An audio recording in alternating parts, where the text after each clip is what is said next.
So I want to give you an example of what it means to practice wall tennis with love. And if you didn't watch the last video, wall tennis with love is a way to ease your way out of a relationship without triggering your attachment circuitry that says we need relationships to survive. And so I don't want to let go. Even if it's an ill-fitted relationship, I don't want to let that person go because I might need them to survive. This is not something you're rationally thinking through. This is a part of our survival mechanism. This is how we've survived as a species, as a social species.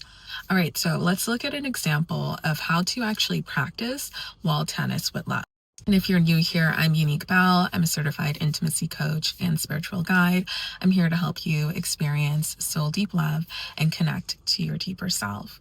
All right, so wall tennis with love essentially means that you're not going to cold turkey your relationship. So if you are someone who's highly sensitive, highly empathetic, you may have noticed that whenever you even try to cut cords, whenever you try to distance yourself really drastically from a relationship, you might notice that even though you have already gone through the thought processes of why this relationship doesn't work, maybe things don't feel fair or even, like you are both giving in an even manner in the relationship, you've already made your decision up. You'll notice that as soon as you try to cut things off, your brain will start to feed you thoughts, maybe reminding you of positive things from the relationship, which of course is good, right? We don't want to think of people in black and white, like they're all bad, they're all good, or anything like that. But when you've already made the decision, right, we're not making a decision because anyone is like totally evil, right? You're not choosing to let go because, oh, I've encountered the devil incarnate. Although maybe you have. Who knows? But it's likely that this is someone who has positive and negative traits, right? Or it's just something that doesn't work for you and you don't even necessarily want to put a value system on it. But so let's say you want to distance yourself, even though you've made a decision, you know it's the right fit for you. You may notice that your attachment circuitry, especially if you are an anxious attacher, you'll start to receive thoughts about maybe guilt or feeling like it's essentially your brain convincing you of the need for the connection.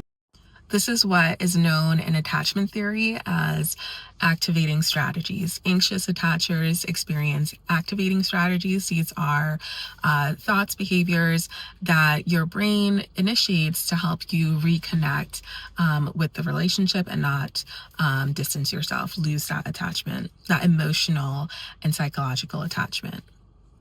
And so this can be many things. This can be texting a lot. This can be trying to make new plans, kind of get the energy going in the relationship again, even though you've consciously already decided this isn't a good fit for me. And this can make you feel a little bit crazy. This can make you feel a little bit like, what am I doing? I've already, like, you might have even spoken to other people, other friends about the situation and decided this relationship doesn't work for me. And yet you find yourself now reaching out, stirring things up. And then that means that those people you've, aired your grievances with are going to look at you sideways, like, what's going on with you? And that also jeopardizes your relationships with those people, right? Because you're not appearing consistent. And so wall tennis with love is a wonderful way to ease out of it. And I will also add to doing this technique before you or whenever you're airing your grievances with others, which is, an important way that we process. Make sure that you are taking a balanced view, and that would be the time to share both their positive and negative traits, right? And acknowledge that they have both, so that you're not on an extreme end where you're only talking about what hasn't worked, what doesn't work, what have you, but you're actually taking them a very balanced approach. And so this will also help you have leeway, because your activating strategies might just happen, right? They might just happen. We can't control everything. And you might find yourself getting looped back into the relationship, going through the cycle again, especially if you're dealing with someone who's avoidant, or you're someone who is still at the stage where you feel like you're seeking approval or seeking the relationship out of almost an unconscious need to win over someone who doesn't desire to draw close, right? To almost convince them that they are meant to be in relationship with you, or being in relationship with you is going to be great, or just convince them of your value. And this obviously can happen due to our own experiences in childhood and adulthood, where we feel like maybe we weren't enough, and so we're kind of replaying that drama in our current relationships, but it doesn't have to happen. All right, so before you even do wall tennis with love, make sure that when you're talking about the relationships with others, you're taking a balanced approach, especially if you know that you are someone who has an anxious attachment style or a fearful avoidant attachment style, because your brain is doing its own thing almost against your own wishes, right? And so now let's get into the example. So with wall tennis with love, what it means is you're essentially not, if you think of the game wall tennis, where you hit the ball against a wall and then the wall is going to give you back what you put in, right? So the energy that you put in to hitting that ball is the same energy that's going to come back at you. With wall tennis with love, you're essentially easing back on that energy. Now, the reason why it's called wall tennis with love, and also this comes from Dr. Amir Levine, author of Secure and also co-author of Attached, a very popular attachment style book. So when you are giving back the same energy in the relationship, then that is a great thing to do if it's a relationship you want to stay in. If you are someone who wants to ease out of the relationship, you just want to lessen that volley backwards. So you're just lessening the energy that you're giving back. But you're not doing this out of cruelty. You're not doing this out of punishment. You want to make sure that your energy is actually clear. You're actually doing it with love. So you're still responding with care. You're still responding with love. You're being responsive. You're not playing games, but you are decreasing the energy, right, that you're hitting back. And what that means then is that eventually the ball is going to fall flat, but it's not due to your own dropping of the ball or you moving out of character, moving out of your own, if you're secure right now, your own secure ways of being, or if you're aiming to become more securely attached, develop more of a secure attachment style, you're not moving outside of your character to release this relationship. You're not becoming inconsistent, unreliable, rude, all of these things that, yes, me too. We've been tempted to almost like, I'm just going to serve them back what they're dishing out, right? But instead, you're just easing back and you're still maintaining your personality, your demeanor, right? Your positive attributes, but you're just decreasing the energy with which you're volleying back. So let's say someone who you don't necessarily want to connect with much, right, is like, oh, let's go do such and such, right? Let's go play tennis on Saturday. You can be excited and be like, yeah, let's go and do that, right? You might join, but maybe you don't initiate the next game, right? You don't actually actively initiate a follow-up game, right? Let's say you usually discuss something like politics, or you have a shared interest. Instead of maybe going in deep discussion, deep detail as you usually would, maybe you just state your opinion clearly and succinctly, and you're not necessarily doing more to stir up a long conversation and sharing personal details about your life, but you're just holding a little bit back, right? You're not necessarily giving the same energy, because the aim is really to deprioritize this relationship. It's not to necessarily eliminate it entirely, but you're just deprioritizing it. So you're giving less energy to it and you're making less commitments.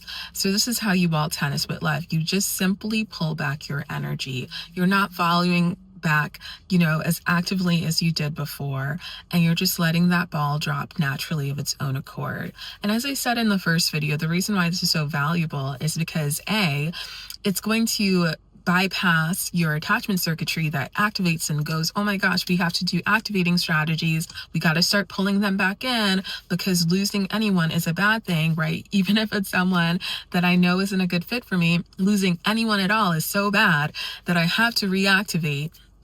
And so that's going to bypass your brain's attachment circuitry. That's going to put on an alarm bell and make you want to reattach. The second thing is it leaves things open for things to change in the future. So let's say you perhaps change, your preferences change, maybe you guys do become more aligned in the future, or they change. Then you have some opening to reconnect without feeling like you've just lost someone forever. You did a sharp cutoff. Now, this isn't to say that sharp cutoffs are bad. When you are experiencing mistreatment, abuse, or what have you, it may be very necessary to have a sharper cutoff when possible. Although I will say, if the connection isn't very deep, even with someone who is maybe mistreating you or just not respecting your values or respecting you as a person, wall tennis with love can be an effective strategy for them as well, because it's not going to activate their own ego, and you can almost like sneakily get off of their radar. By the time that you're gone, it's almost like, oh yeah, like I totally forgot, I haven't seen them in a minute. Right? And you've just kind of eased your way out of that situation without aggravating someone who might have negative impact on your life or your circle. So hopefully that clarifies things and gives you a little bit more insight of how you can very slowly leave and end a relationship in a way that feels both generous and also honors where you are without activating your own need for connection, your attachment circuitry, which is not going to listen to reason. It's not going to listen to, hey, there's so many millions and billions of people in the world, I can always find another friend, blah, blah. It's not going to listen to that.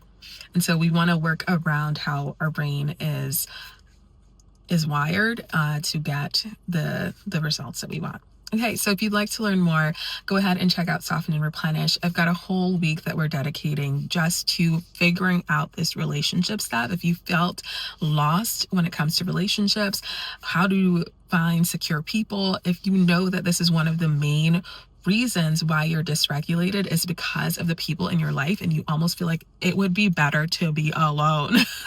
I cannot take it. It's like it's taking up so much brain power, which it does. Being in an insecure attachment style, and listen, none of us are just one attachment style. We are actually different attachment styles with different people. But if you notice that more and more relationships in your life are activating a insecure attachment style, avoidant, anxious, fearful avoidance, right? And it's actually going to take up more of your brain's energy, and your brain has a limited amount of blood flow of resources that it can flow to each region. I totally believe in abundance mindset, but your brain, literally, there's only so much nerves and everything and vessels and everything going on in here. So it has to redirect energy from your executive functioning, your prefrontal cortex. It's going to plan your life, help you be more creative. If you're dealing with toxic dynamics, your brain literally has to divert that energy towards your amygdala so you could be more hypervigilant. Or, even if you're avoidant, it has to divert energy to suppressing information about relationships, right? So it's a very costly thing. And this is one of the main things that can get us dysregulated, is if we're just not in happy unions and we're not in happy relationships, friendships, dynamics, workplaces. And so I've dedicated an entire week in my Vagus Nerve Reset program to getting this sorted out. You're going to receive a massive workbook to help you get clarity, get clear on how your attachment styles are being affected in different relationships. And you're going to come out of that week feeling more in control and like, okay, I actually know how to find safe people to connect with, and I actually know what qualities I need to possess to maintain those relationships. So if you're interested in getting that clarity, we're only describing 1 week of the program, and that's a massive week. So imagine imagine the incredible value that you're going to receive by the end of the 2 months. Okay, so if you're interested, I'll leave the details for Soften and Replenish below. And also, if you're someone who loves to self-care, I am a intimacy coach. That is what I am trained in. And so I've really added my touch to this program. We're doing a lot of conscious pleasure practices. We're weaving it in because it's a wonderful way to actually create better habits, is weaving in pleasure. And it's also great for rewiring the brain and shifting out of old ways of thinking. So you're going to learn so much. And if you want to learn more, I'll have the details below in my profile and also in the description. All right, thanks for watching, and I'll see you in the next video.